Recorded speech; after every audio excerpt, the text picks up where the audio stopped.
الرحمن السلام علیکم۔ آج میں آپ کو حضرت صفیہ رضی اللہ تعالی عنہا بنت عبدالمطلب کا ایک واقعہ سناتی ہوں۔ بھلا یہ رانی کون ہے جو فہم و فراست کے اعلیٰ معیار پر فائز ہے اور مرد جس کے کارناموں کو رشک کی نگاہ سے دیکھتے ہیں؟ یہ بہادر صحابیہ کون ہے جسے تاریخ اسلام میں ایک مشرک کو قتل کرنے کا سب سے پہلے اعزاز حاصل ہوا؟ یہ وہ محتاط و زیرک خاتون ہے جس نے مسلمانوں کے لیے ایک ایسے بہادر بیٹے کو جنم دیا جس نے اسلام کی سربلندی کے لیے سب سے پہلے تلوار ہاتھ میں لی۔ بلا شبہ یہ رسول اللہ صلی اللہ علیہ وآلہ وسلم کی پھوپھی سیدہ صفیہ رضی اللہ تعالی عنہ بنت عبدالمطلب ہے۔ حضرت صفیہ رضی اللہ تعالی عنہ بنت عبدالمطلب کو مجد و شرف ہر جانب سے حاصل ہے۔ ان کا باپ عبدالمطلب بن ہاشم نبی اکرم صلی اللہ علیہ وآلہ وسلم کے دادا اور قریش کے ہر دل عزیز سردار تھے۔ ان کی والدہ حالہ بنت وہب رسول اللہ صلی اللہ علیہ وآلہ وسلم کی والدہ ماجدہ آمنہ بنت وہب کی بہن تھی۔ ان کا پہلا خامد حارث بن حرب بنو امیہ کے سردار ابو سفیان بن حرب کا بھائی تھا، وہ فوت ہو گیا، اور ان کا دوسرا خامد عوام بن خلید سیدہ ختیجۃ الکبریٰ رضی اللہ تعالیٰ عنہ کا بھائی تھا، جنہیں امہات المومنین میں سب سے پہلے اسلام قبول کرنے کا اعزاز حاصل ہوا، اور ان کا بیٹا زبیر بن عوام حواری رسول اللہ صلی اللہ علیہ وآلہ وسلم تھا۔ کیا اس سے بڑھ کر بھی کوئی شرف ہے جسے حاصل کرنے کے لیے لوگوں کے دلوں میں کوئی طمع پیدا ہو؟ اس کا خامد عوام بن خلید فوت ہو گیا تو اس نے اپنے پیچھے زبیر نامی ایک چھوٹا سا بچہ چھوڑا۔ والدہ نے جنگی نقطہ نگاہ سے اپنے بچے کی تربیت نہایت سخت انداز سے کی، کھیلنے اور دل لبھانے کے لیے تیر و کمان مہیا کیے، ہر خوفناک جگہ اور پرخطر مقام پر دھکیل دیا۔ اگر اس نے ان مقامات پر جانے سے کبھی تھوڑا انکار یا الیت و لال سے کام لیا تو بری طرح پٹائی کرتی، حتیٰ کہ ایک مرتبہ تو ان کے چچا نے والدہ کو ڈانٹ پلاتے ہوئے کہا، کیا اس طرح بچوں کو مارا جاتا ہے؟ تیرے اس طرز عمل سے یوں معلوم ہوتا ہے کہ تجھے اس بچے کے ساتھ اناد ہے۔ تو اس نے ارتجالن فرمایا، جو یہ کہتا ہے کہ میں اس بچے سے بغض رکھتی ہوں وہ جھوٹ بولتا ہے، میں تو اسے اس لیے مارتی ہوں تاکہ یہ عقل مند ہو جائے اور یہ لشکر کو شکست فاش دے سکے اور کامیاب و کامران ہو کر اپنے گھر کو لوٹے۔ جب اللہ سبحانہ تعالیٰ نے اپنے نبی معظم صلی اللہ علیہ وآلہ وسلم کو حق و صداقت اور رشد و ہدایت کا پیغام دے کر مبعوث فرمایا اور لوگوں کے لیے بشیر و نذیر بنا کر بھیجا، اور یہ حکم دیا کہ سب سے پہلے اپنے رشتہ داروں سے دینی دعوت کا آغاز کریں، آپ نے بنو عبدالمطلب کے مرد و زن اور چھوٹے بڑوں کو جمع کر کے یہ ارشاد فرمایا، اے فاطمہ بنت محمد رسول اللہ صلی اللہ علیہ وآلہ وسلم، اے صفیہ رضی اللہ تعالی عنہ بنت عبدالمطلب، اے بنو عبدالمطلب، آگاہ رہو، میں اللہ کی جانب سے تمہارے لیے کسی چیز کا مالک نہیں، قیامت کے روز صرف عمل ہی کام آئیں گے۔ پھر انہیں اسلام قبول کرنے کی دعوت دی اور اپنی رسالت کا اقرار کرنے کی تلقین کی۔ ان میں سے بعض خوش قسمت لوگوں نے نور الہی کو اپنے دامن میں سمیٹ لیا اور بعض بدقسمت اس روشنی سے محروم رہے، لیکن حضرت صفیہ بنت عبدالمطلب رضی اللہ تعالیٰ عنہ کو سب سے پہلے ایمان لانے اور تصدیق کرنے والوں میں شامل ہونے کا شرف عظیم حاصل ہوا۔ اس طرح حضرت صفیہ رضی اللہ تعالیٰ عنہ کو حسب و نسب اور اسلام قبول کرنے کا عز و شرف بیک وقت حاصل ہو گیا۔ حضرت صفیہ رضی اللہ تعالیٰ عنہ اور ان کا نوجوان بیٹا حضرت زبیر بن عوام رضی اللہ تعالیٰ عنہ نورانی جماعت کے ساتھ مل گئے، اور انہیں بھی دوسرے مسلمانوں کی طرح قریش کی جانب سے بے شمار تکالیف کا سامنا کرنا پڑا۔ جب نبی اقدس صلی اللہ علیہ وآلہ وسلم نے اہل ایمان کو مدینہ طیبہ کی طرف ہجرت کر جانے کا حکم دیا تو اس ہاشمی سیدہ نے مکہ معظمہ میں اپنی جملہ یادداشتیں، فخر و مباحات اور تمام تر ترجیحات کو چھوڑ کر مدینہ منورہ کی جانب رضائے الہی کے لیے ہجرت کا سفر اختیار کیا۔ باوجود کہ یہ عظیم خاتون اپنی عمر کے 60 بہاریں دیکھ چکی تھی، لیکن انہوں نے میدان ہائے جہاد میں ایسے کارنامے نمایاں سر انجام دیے جو تاریخ میں سنہری باب کی حیثیت رکھتے ہیں۔ ان میں سے 2 کارنامے پیش خدمت ہیں۔ ان میں سے ایک غزوہ احد میں سر انجام دیا گیا اور دوسرا غزوہ خندق میں۔ غزوہ احد میں یہ عظیم خاتون دیگر خواتین کے ہمراہ لشکر اسلام میں شامل ہوئی۔ انہوں نے سپاہیوں کو پانی پلانے، زخمیوں کی مرہم پٹی کرنے اور تیر و کمان کو درست کرنے کی خدمات سر انجام دی۔ اس کے ساتھ ساتھ لشکر میں شمولیت کا ایک مقصد یہ بھی تھا کہ مارکہ ارائی کا بچشم خود ملاحظہ کر سکیں۔ آپ اس لیے بھی حوصلہ مند اور پرعزم تھی کہ آپ کے بھتیجے رسول اللہ صلی اللہ علیہ وآلہ وسلم حقیقی بھائی شیر خدا حضرت حمزہ بن عبدالمطلب اور بیٹا حواری رسول اللہ صلی اللہ علیہ وآلہ وسلم حضرت زبیر رضی اللہ تعالیٰ عنہ ان کے ہمراہ تھے، اور سب سے بڑھ کر اسلامی حمیت و غیرت اور ایمانی جرات و شجاعت شامل حال تھی۔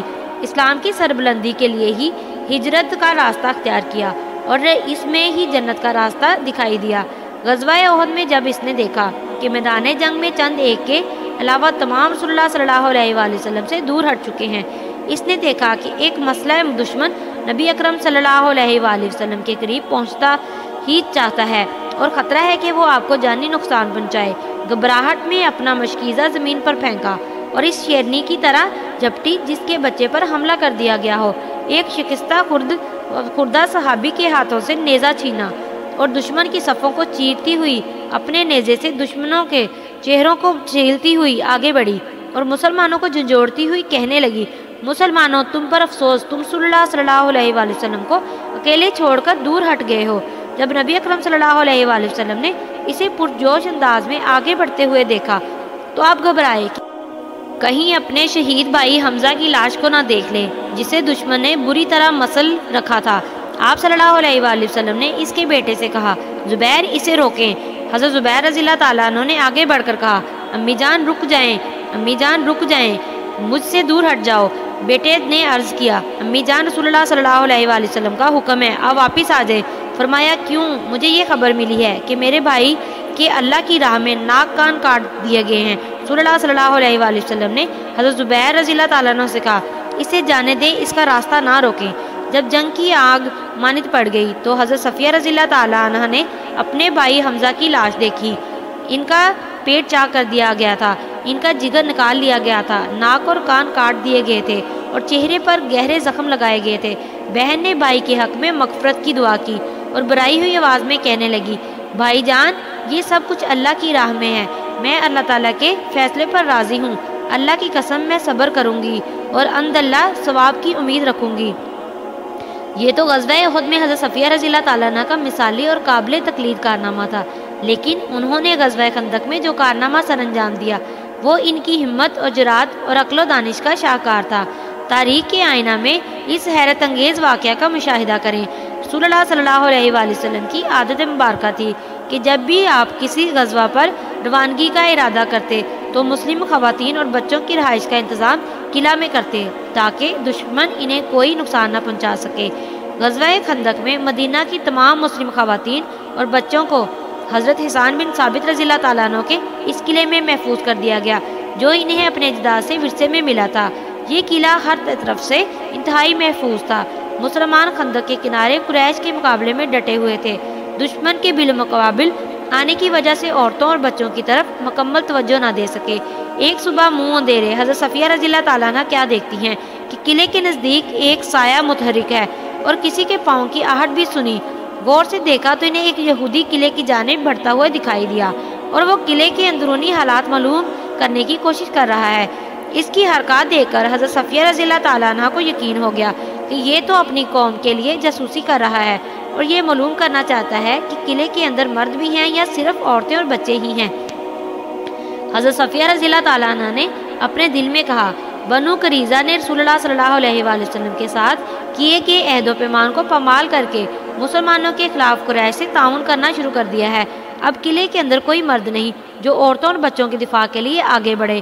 رسول اللہ صلی اللہ علیہ وآلہ وسلم اور آپ کے صحابہ رضی اللہ تعالیٰ عنہ دشمن کے مقابلے میں مصروف ہیں۔ اگر یہ دشمن قلعے کی اندرونی صورتحال سے آگاہ ہو کر اپنی قوم کو بتانے میں کامیاب ہو گیا تو یہودی موقع کو غنیمت جانتے ہوئے عورتوں اور بچوں کو قید کر لیں گے اور یہ دردناک صورتحال مسلمانوں کے لیے سہانے روح ثابت ہوگی۔ اس نازک موقع پر حضرت صفیہ رضی اللہ تعالیٰ عنہ نے اپنا دوپٹہ سر پر باندھا اور ایک پٹکا کمر میں کس لیا، لاٹھی ہاتھ میں لی اور قلعے کے دروازے پر پہنچ گئی۔ بڑی احتیاط کے ساتھ دروازے میں ایک چھوٹا سا سوراخ کر لیا اور اس میں سے دشمن کا بڑی احتیاط اور بیدار مغزی کے ساتھ انتظار کرنے لگی۔ جب وہ قریب آیا تو انہوں نے بڑے زور سے لاٹھی اس کے سر پر دے ماری اور وہ چکرا کر گر پڑا۔ اس کے بعد تابڑتوڑ لاٹھیوں کی بوچھاڑ کر دی یہاں تک کہ وہ موت کے منہ میں چلا گیا۔ آپ آگے بڑھی، چھری سے اس کی گردن کاٹی اور قلعے کے اوپر سے سر نیچے پھینک دیا۔ وہ لڑکھڑاتا ہوا ان یہودیوں کے سامنے جا گرا۔ جو اس کا شدت سے انتظار کر رہے تھے اپنے ساتھی کا سر دیکھ کر گھبرا گئے۔ انہیں یقین ہو گیا کہ قلعے کے اندر بھی مجاہدین موجود ہیں۔